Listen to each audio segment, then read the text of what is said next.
ನಮಸ್ತೆ ಮಿತ್ರರೇ, ಇವತ್ತು ರುಚಿಯಾದ ಶುಚಿಯಾಗಿ ಮಾಡಿದಂತಹ ಮುರ್ಕು ಮಂಗಳೂರು ಸ್ಟೈಲಲ್ಲಿ ತೆಂಗಿನ ಹಾಲನ್ನು ಹಾಕಿ ಮಾಡಿದಂತಹ ಒಂದು ಮೃದುವಾದ ಬಾಯಲ್ಲಿಟ್ಟರೆ ನೀರಾಗುವಂತಹ ಮುರ್ಕನ್ನು ಮಾಡಿದ್ದೇನೆ. ಹಾಗಾದರೆ ಯಾರೆಲ್ಲ ನನ್ನ ಚಾನಲನ್ನು ನೋಡ್ತಿದ್ದೀರಿ, ಯಾರೆಲ್ಲ ಇನ್ನೂ ಸಬ್ಸ್ಕ್ರೈಬ್ ಆಗಿಲ್ಲ ದಯವಿಟ್ಟು ಸಬ್ಸ್ಕ್ರೈಬ್ ಮಾಡಿ, ಸಪೋರ್ಟ್ ಮಾಡಿ ಅಂತ ಹೇಳುತ್ತಾ ಬನ್ನಿ. ಈ ಒಂದು ಕ್ರಿಸ್ಪಿಯಾದ ನೋಡಿ, ಬಾಯಲ್ಲಿಟ್ಟೆ ಟಕ್ ಅಂತ ಹೇಳ್ತದೆ ನೋಡಿ, ಸೌಂಡ್ ಕೇಳ್ಬೋದು ನಿಮಗೆ. ಈ ಮುರ್ಕನ್ನು ಹೇಗೆ ಮಾಡುವುದು ಎಂದು ನೋಡೋಣಲ್ಲವೇ ಮಿತ್ರರೇ. ಇವತ್ತು ಈ ಅಕ್ಕಿ ಹುಡಿಯನ್ನು ಬಳಸಿ ನಾವು ಮುರ್ಕು ಮಾಡೋಣ. ಬಹಳ ರುಚಿಕರವಾಗಿ ಬರ್ತದೆ. ಈ ತೆಂಗಿನ ಹಾಲು ನೋಡಿ, ತೆಂಗಿನ ಹಾಲು ಒಂದಿಷ್ಟೇ ಒಂದು ತೆಂಗಿನ ಕಾಯಿಂದ ಅಂದರೆ ಗ್ರೇಟೆಡ್ ತೆಂಗಿನ ತುರಿಯಿಂದ ನಾನು ಸ್ವಲ್ಪ ಹಾಲು ತೆಗೆದಿಟ್ಟುಕೊಂಡಿದ್ದೇನೆ. ಒಂದು ಬೌಲ್ನಷ್ಟು ಹಾಲು, ಒಂದು ಲೋಟದಷ್ಟು ಹಾಲು. ಈ ಲೋಟದಲ್ಲಿ 2 ಲೋಟದಷ್ಟು ಅಕ್ಕಿಯ ಹುಡಿ ಭಾರಿ ಚೆನ್ನಾಗಿ ಬರ್ತದೆ. ಮತ್ತು 1 ಚಮಚ ಜೀರಿಗೆ, 1 ಚಮಚದಷ್ಟು ನೋಡಿ, ಈ ಚಮಚದಲ್ಲಿ ಫುಲ್ 1 ಚಮಚದಷ್ಟು ಪುಟಾಣಿ ತೆಗೆದುಕೊಂಡಿದ್ದೇನೆ. ಈ ಚಮಚದಲ್ಲಿ 2 ಚಮಚದಷ್ಟು ಉದ್ದಿನ ಬೇಳೆ ತೆಗೆದುಕೊಂಡಿದ್ದೇನೆ. 1 ಚಮಚದಷ್ಟು ಇದು ಶೇಂಗಾ ಬೀಜ ತೆಗೆದುಕೊಂಡಿದ್ದೇನೆ. ಮೊದಲಿಗೆ ನಾವೀಗ ಏನು ಮಾಡಬೇಕು ಹೇಳಿದರೆ, ಈ ಒಂದು ಬಾಣಲೆಯನ್ನಿಟ್ಟು ಶೇಂಗಾ ಬೀಜವನ್ನು ನಾವು ಫ್ರೈ ಮಾಡಿಕೊಳ್ಳೋಣ.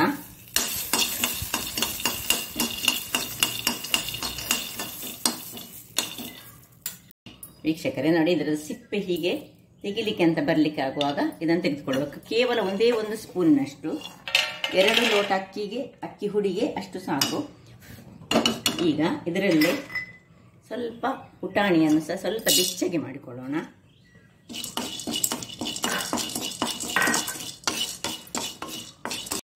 ವೀಕ್ಷಕರೇ, ಇದು ಸ್ವಲ್ಪ ಇಷ್ಟು ಬಿಸಿ ಆಗುವಾಗ ಇದನ್ನು ತೆಗೆದು ಇದಕ್ಕೆ ಹಾಕೊಳ್ಳೋಣ. ಇನ್ನು 2 ಚಮಚಗಳಷ್ಟು ನೋಡಿ, ಇದರಲ್ಲಿ 2 ಚಮಚದಷ್ಟು ಉದ್ದಿನ ಬೇಳೆ, ಇದನ್ನು ಹುರಿಯೋಣ. ಕಪ್ಪಾಗಬಾರ್ದು, ಸ್ವಲ್ಪ ಗೋಲ್ಡನ್ ಬ್ರೌನ್ ಬಂದರೆ ಆಯಿತು.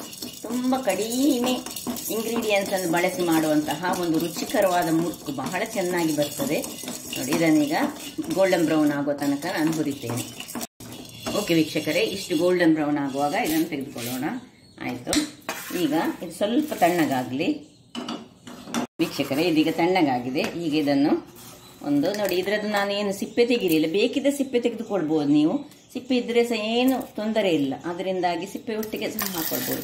ಈಗ ಇದು ಸ್ವಲ್ಪ ಪ್ರಮಾಣ ಆದ್ದರಿಂದಾಗಿ ನಾವೇನು ಮಾಡ್ತೇವೆ, ಸ್ವಲ್ಪ ಇದನ್ನೊಮ್ಮೆ ಗ್ರೈಂಡ್ ಮಾಡಿ ಆಮೇಲೆ ಸ್ವಲ್ಪ ಈ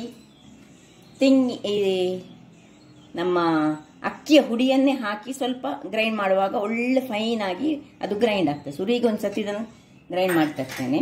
ವೀಕ್ಷಕರೇ, ಇಲ್ಲಿ ನೋಡಿ, ನನ್ನದು ಇದರಲ್ಲಿ ಒಳ್ಳೆ ಫೈನ್ ಆದ ಪೇಸ್ಟ್ ಪೌಡರ್ ಆಯಿತು. ಬೇಕಿದ್ರೆ ನಿಮಗೆ ಈಗ ಇದರಲ್ಲಿ ನಿಮಗೆ ಪೌಡರ್ ಆಗದಿದ್ರೆ ನೀವು ಏನು ಮಾಡ್ತೀವಿ ಹೇಳಿದರೆ, ಈ ಒಂದು ಅಕ್ಕಿ ಹುಡಿಯನ್ನು ಒಂದು 2 ಚಮಚದಷ್ಟು ಹಾಕಿದರೆ ಸ್ವಲ್ಪ ಹೆಚ್ಚು ಆಗಿ ಇದರಲ್ಲಿ ನಮಗೆ ಗ್ರೈಂಡ್ ಮಾಡಲಿಕ್ಕೆ ಸುಲಭ ಆಗ್ತದೆ. ಪ್ರಮಾಣ ಕಡಿಮೆ ಇದ್ದ ಕೂಡಲೇ ಒಮ್ಮೊಮ್ಮೆ ಒಳ್ಳೆ ಫೈನ್ ಪೇಸ್ಟ್ ಆಗೋದಿಲ್ಲ. ಹೀಗೆ ಆಗುವಾಗ ಇದನ್ನು ಪುನಃ ಇದು ಮಾಡಿ ಸ್ವಲ್ಪ ಗ್ರೈಂಡ್ ಮಾಡಿ ತಂದರೆ ಒಳ್ಳೆಯದಾಗ್ತದೆ ನೋಡಿ. ಇಷ್ಟ ಆಯಿತು. ಇಷ್ಟ ಆಗುವಾಗ ನೋಡಿ, ಒಳ್ಳೆ ಫೈನ್ ಆಗಿ ಬಂತು. ನಮಗೆ ಯಾವಾಗಲೂ ಉದ್ದು, ಪುಟಾಣಿ ಮತ್ತು ಈ ಶೇಂಗಾ ಬೀಜ ಅದು ಒಳ್ಳೆ ಫೈನ್ ಆಗಿ ಪೌಡರ್ ಆಗಬೇಕು. ಈಗ ನಾವು ಮೊದಲಿಗೆ ಒಂದು ಬೌಲ್ ತೆಗೆದುಕೊಂಡು ಅದರಲ್ಲಿ ಸ್ವಲ್ಪ ಉಪ್ಪನ್ನು ಹಾಕೋಣ, ರುಚಿಗೆ ತಕ್ಕಷ್ಟು ಉಪ್ಪು, ಮತ್ತು ಅದಕ್ಕೆ ಸ್ವಲ್ಪ ತೆಂಗಿನ ಹಾಲನ್ನು ಹಾಕೊಳ್ತಿದ್ದೇನೆ ನಾನು. ನೋಡಿ, ತೆಂಗಿನ ಹಾಲನ್ನು ನಾವು ನೋಡಿಕೊಂಡು ಹಾಕೊಳ್ಬೇಕು. ಈಗ ಆ ತೆಂಗಿನ ಹಾಲಿಗೆ ಈ ಪೌಡರ್ ಮಾಡಿದಂತಹ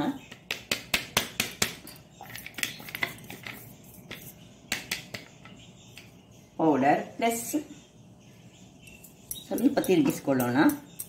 ಕೈಯಲ್ಲಿ ತಿರುಗಿಸಿದರೆ ಒಳ್ಳೆ ಆಗೋದು. ಯಾಕೆ ಹೇಳಿದರೆ, ಯಾವಾಗಲೂ ನಾವು ಯಾವುದೇ ಒಂದು ಬ್ಯಾಟರ್ ಅಥವಾ ಪೇಸ್ಟ್ ಮಾಡುವಾಗ ನಾವು ಕೈಯಲ್ಲಿ ತಿರುಗಿಸಿದರೆ ನಮಗೆ ಅಂದಾಜು ಬರ್ತದೆ. ಕೆಲವರು ಹೆಚ್ಚಾಗಿ ಸ್ಪೂನೇ ಯೂಸ್ ಮಾಡ್ಕೊಂಡು ಮಾಡ್ತಾರೆ, ಅವರಿಗೆ ಅದರಲ್ಲಿ ಅಂದಾಜಿರ್ತದೆ. ಹೀಗೆ ನೋಡಿ, ಹೀಗೆ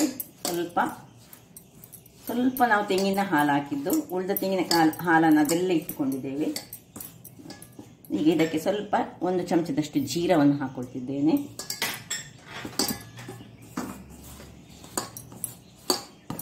ಇನ್ನೀಗ ನಾವೊಂದು ಚಪಾತಿ ಹಿಟ್ಟಿನ ಹಾಗೆ ಅಷ್ಟು ಗಟ್ಟಿ ಅಲ್ಲ, ಸ್ವಲ್ಪ ತೆಳುವಾದ ಡೋ ಪ್ರಿಪೇರ್ ಮಾಡಬೇಕು. ಈಗ ಉಳಿದ ಹಾಲನ್ನು ನೋಡಿ ನಾನು ಹಾಕ್ಕೊಳ್ತಾ ಇದ್ದೇನೆ.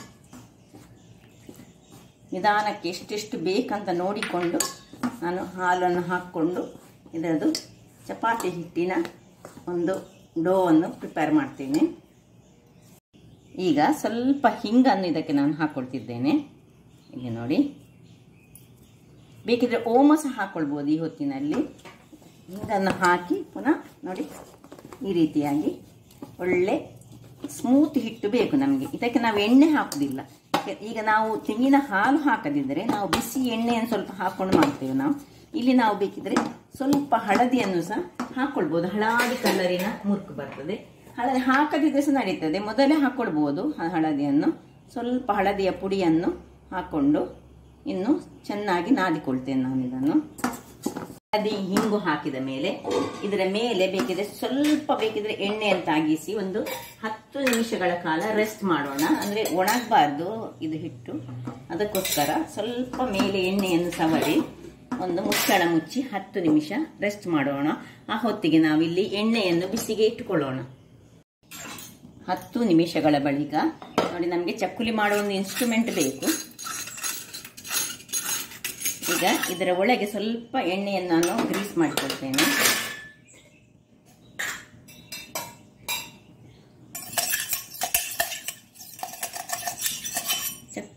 ಚಕ್ಕುಲಿ ಮಾಡಲಿಕ್ಕೆ ನಾನೀಗ ಮುರುಕು ಮಾಡೋದು ನೋಡಿ, ಈ ಇದನ್ನು ತೆಗೆದುಕೊಳ್ಬೇಕು. ಮೊದಲಿಗೆ ಸ್ವಲ್ಪ ಒಂದು ಸಿಲಿಂಡರ್ ಆಕಾರದಲ್ಲಿ ಒಂದಿಷ್ಟು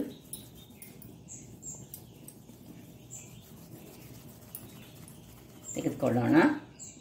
ಎಷ್ಟು ಹಿಡಿತದೆ ಅಷ್ಟನ್ನು ನಾನು ಹಾಕೊಳ್ತಿದ್ದೇನೆ ಇದರೊಳಗೆ.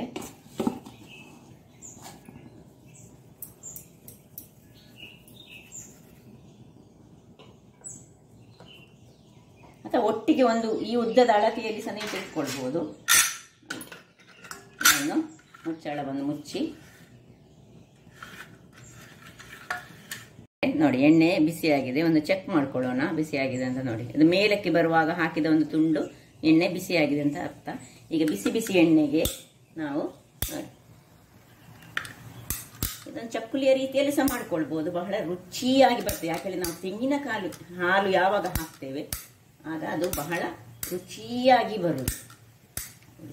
ಹೀಗೆ ಒಂದು 3 ಸತಿ ಒತ್ತುಕೊಂಡು ಇದೀಗ ಅದು ಯಾವಾಗಲೂ ಹೀಗೆ ಹಾಕಿದ ಕೂಡಲೇ ಎಣ್ಣೆ ಅದರಲ್ಲಿ ನೊರೆ ಬರ್ತದೆ. 1 ನಿಮಿಷಗಳ ಕಾಲ ಏನು ಸೌಟು ಏನು ಹಾಕ್ಕೊಳ್ಬಾರ್ದು. ವೀಕ್ಷಕರೇ, ಇಲ್ಲಿ ನೋಡಿ, ಇಲ್ಲಿಗ ನೊರೆ ಕಡಿಮೆ ಆಗುವಾಗ ಇದನ್ನೀಗ ನಾವು ಹೀಗೆ ಅಡಿಮೇಲೆ ಮಾಡ್ಕೊಳ್ಳೋಣ. ನೋಡಿ, ಹೀಗೆ ಬಂತು ನೋಡಿ. ಇದನ್ನು ಬೇಕಿದ್ರೆ ಹೀಗೆ ತುಂಬ ನಾವೀಗ ದೊಡ್ಡ ದೊಡ್ಡ ಇದಾದರೆ ಬಾಣಲೆ ಆದರೆ ಅದರಲ್ಲಿ ತುಂಬ ಎಣ್ಣೆ ಹಾಕೊಂಡು ಮಾಡ್ಬೋದು. ಈಗ ಇದರಲ್ಲಿ ಹೀಗೆ ಸ್ವಲ್ಪ ಇದನ್ನು ಕ್ರಷ್ ಮಾಡ್ಕೊಳ್ಳೋಣ. ಮನೆಯಲ್ಲಿ ಮಾಡುವಾಗ ನಾವು ತುಂಬ ಎಣ್ಣೆ ಮಾಡಿದರೆ ಮತ್ತು ಆ ಎಣ್ಣೆಯನ್ನು ತುಂಬ ನಾವು ಯೂಸ್ ಮಾಡೋದಿಲ್ಲಲ್ಲ, ಹಾಗಾಗಿ ಕಡಿಮೆ ಎಣ್ಣೆಯಲ್ಲಿ ನಾವು ನೋಡಿ ಹೀಗೆ ಮಾಡಿದರೆ ಮುರುಕು ಬಹಳ ಎಷ್ಟು ಟೇಸ್ಟ್ ಆಗಿ ಬರ್ತದೆ ಹೇಳಿದರೆ. ನಿಮಗೆ ಬೇಕಿದ್ರೆ ಸ್ವಲ್ಪ ಖಾರ ಬೇಕಿದ್ರೆ ನಾವು ಖಾರದ ಹುಡಿ ಇದಕ್ಕೆ ಯೂಸ್ ಮಾಡ್ಕೊಳ್ಬೋದು. ಮೆಣಸಿನ ಹುಡಿ ಸಹ. ನಾನು ಹೆಚ್ಚಾಗಿ ಖಾರದ ಇದು ಮಾಡೋದಿಲ್ಲ, ಒಮ್ಮೊಮ್ಮೆ ಮಾಡ್ತೇನೆ. ಹಾಗಾಗಿ ಹೇಗೆ ಸಹ ಆದರೆ ತೆಂಗಿನ ಹಾಲು ಹಾಕಿ ನೀವು ಮಾಡಿದರೆ ಮತ್ತೆ ಉದ್ದಿನ ಎಣ್ಣೆ ಹಾಗೂ ಶೇಂಗಾ ಹಾಕಿ ನೋಡಿ, ಆಯಿತು, ರೆಡಿ ಆಯಿತು. ಹೀಗೆ ಕಲರ್ ಬಂದಿದೆ ನೋಡಿ. ಇಷ್ಟು ಕಲರ್ ಆಗುವಾಗ ಇದನ್ನು ತೆಗೆದುಕೊಂಡ್ರೆ ಆಯಿತು. ಕ್ರಿಸ್ಪಿಯಾಗಿ ಬಹಳ ಟೇಸ್ಟಿಯಾಗಿ ಬರುವಂತಹ ತೆಂಗಿನ ಹಾಲಿನಿಂದ ಮಾಡಿದಂತಹ ಈ ಮುರುಕು. ಹಾಗೆ ಇನ್ನು ಪುನಃ ಇನ್ನೊಮ್ಮೆ ಇದನ್ನು ಎಷ್ಟು ನಿಮಗೆ ಬೇಕು ಅಷ್ಟನ್ನು ಬಿಟ್ಕೊಂಡ್ರೆ ಆಯಿತು. ಸುರಿಗೆ ನೊರೆ ಬರ್ತದೆ. ನೊರೆ ನಿಂತ ಕೂಡಲೇ ನಮ್ಮದು ಅದು ಕಾಯ್ತಾ ಬಂತ ಹೇಳಿ ಅರ್ಥ. ವೀಕ್ಷಕರೇ, 2ನೇದು ಸಹ ರೆಡಿ ಆಯ್ತು ನೋಡಿ. ನಾವು ಬೇಕಿದ್ದಕ್ಕೆ ಸ್ವಲ್ಪ ಈ ಕರಿಬೇವಿನ ಸೊಪ್ಪನ್ನು ಹಾಕೊಂಡು ನಾವು ಫ್ರೈ ಮಾಡ್ಕೊಳ್ಬೋದು.